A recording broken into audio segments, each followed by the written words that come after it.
les marchés financiers avec IG Markets, CFD Trading. Bonjour, c'est Gilles du site boursicoté.com. Voici l'analyse technique du CAC 40 pour la journée du mercredi 18 janvier 2012. Très belle journée aujourd'hui. Avec donc un CAC 40 qui, d'un point de vue chartiste, nous fait du surplace, puisque malgré une ouverture en hausse à 3276,35, nous avons marqué un plus bas à 3236,49, un plus haut à 3301,89 pour terminer en clôture à 3264,93.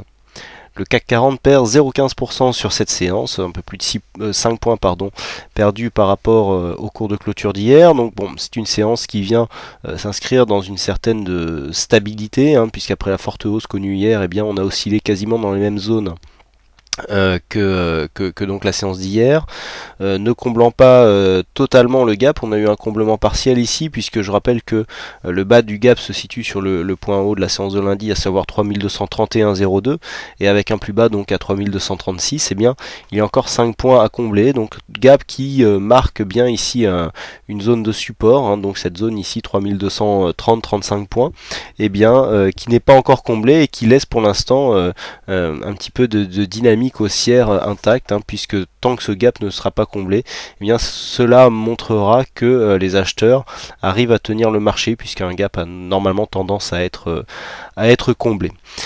Au niveau des indicateurs, donc on est toujours quasiment dans la même configuration, puisque nous avons un RSI qui continue à monter doucement. Attention, on a eu du mal ici à venir marquer un plus haut sur ce nouveau plus haut, alors que la hausse est assez conséquente sur les cotations. Je vais vous remontrer ça tout de suite. Vous voyez, on avait un plus haut ici le 3 janvier. On est venu quasiment sur un plus haut sur la séance d'hier, alors que du point de vue de la cotation, voilà, si on compare le 3 janvier, donc nous étions sur cette bougie là, ici nous sommes sur des plus hauts, et donc ce n'est pas encore vraiment une divergence, mais on voit que c'est un premier signe d'affaiblissement. Au niveau des stochastiques, toujours pareil, surachat constaté, et donc entrée dans cette zone de surachat. Le MACD lui est toujours en évolution positive, donc toujours sur cette dynamique assez légère, mais tout de même assez hésitante. Et puis au niveau des volumes, nous avons une montée des volumes sur cette phase de baisse, donc ça c'est... Je dirais que pour ceux qui sont haussiers, c'est assez inquiétant. Déjà hier, je vous avais indiqué qu'ici, avec une baisse de la volatilité, une hausse de volume, ça pouvait être un signe potentiel de retournement. Et ce que nous avons aujourd'hui, vous voyez, c'est une montée des volumes sur une séance de baisse. Donc on commence à sentir ici un retournement au niveau de la tendance de fond. En tout cas, la lecture des volumes, on voit que la tendance de fond qui est haussière est beaucoup moins évidente. On n'a pas une réelle domination des volumes sur les phases haussières. Les volumes, vous voyez, sont en train de monter sur les séances baissières, et ça c'est plutôt mauvais signe, alors que nous avons une baisse des volumes sur les séances haussières. Donc ça, bon, attention. Ça peut aussi annoncer un retournement de tendance, volatilité relativement stable. Donc de ce point de vue là, pas un gros changement. Alors comment appréhender tout ça? Alors ce que nous avons, c'est que nous avons marqué ici un nouveau plus haut. Alors nouveau plus haut que je vous avais indiqué hier comme une phase d'exagération possible. Personnellement j'ai shorté à 3300 points, avec un petit retour donc sur les 3270. Donc là c'était une zone, je dirais, assez facile, avec une forte probabilité de retour. Le short s'est fait assez simplement et assez facilement. On voit ici qu'on est sur des zones, on est au-dessus de la bande de Bollinger, qui commence à monter légèrement, mais qui ne nous donne pas une réelle dynamique. Vous voyez qu'on est plus ici sur une phase de resserrement au niveau de ces bandes de Bollinger, qui traduit aussi un manque de volatilité. Et si on compare ça avec l'évolution des volumes, on n'a pas une réelle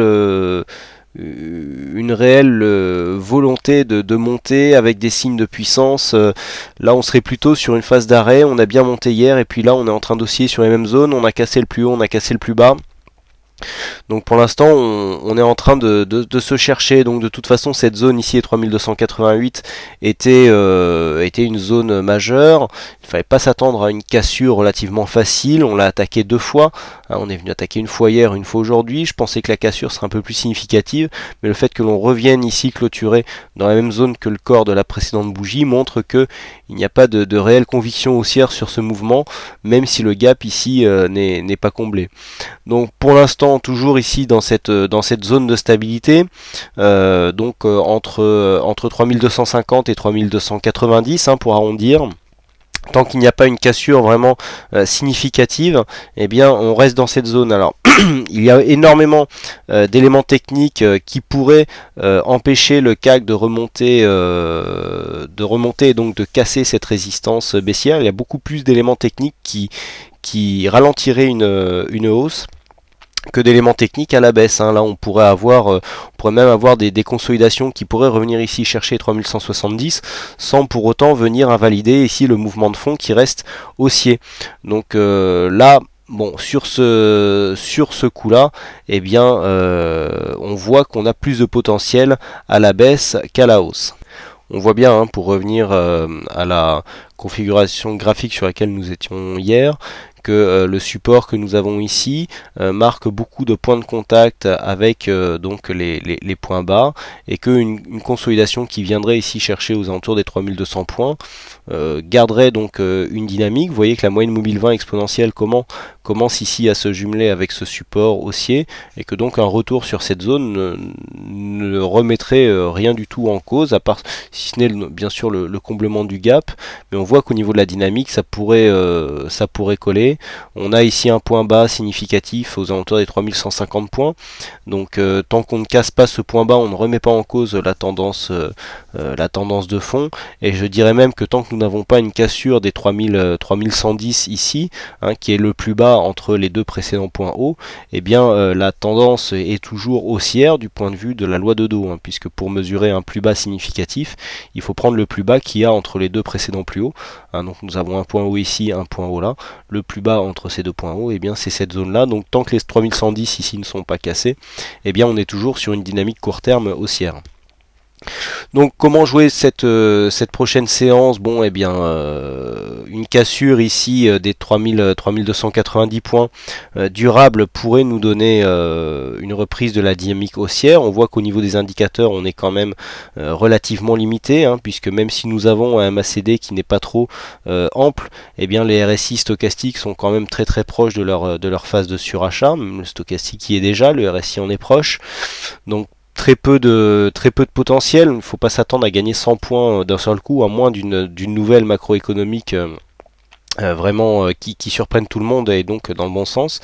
Par contre, au niveau du potentiel baissier, on voit que c'est un peu plus gros. Personnellement, sur mes backtests, j'ai plus de signaux baissiers que de signaux haussiers sur cette phase-là.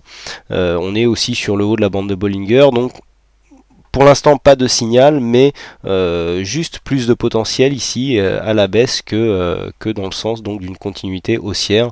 Donc personnellement je privilégierais maintenant un retour ici sur ce support, voire sur la moyenne mobile 20 exponentielle, pour pourquoi pas profiter donc d'une continuité de tendance, même si ça fait plusieurs contacts que nous avons, hein. Voyons ici premier contact ici, deuxième contact là, un presque contact là, donc bon, le nombre de contacts se multiplie, ont tendance à se rapprocher, donc attention à ne pas inverser la tendance. Mais à mon sens donc plus de potentiel à la baisse qu'à la hausse, même s'il n'y a pas de réel signal et que les plus hauts continuent à se succéder d'un point de vue court terme. Voilà ce que l'on peut dire donc sur cette analyse technique. Donc aujourd'hui c'est Oli007 qui a gagné au jeu du fixing, bravo à toi.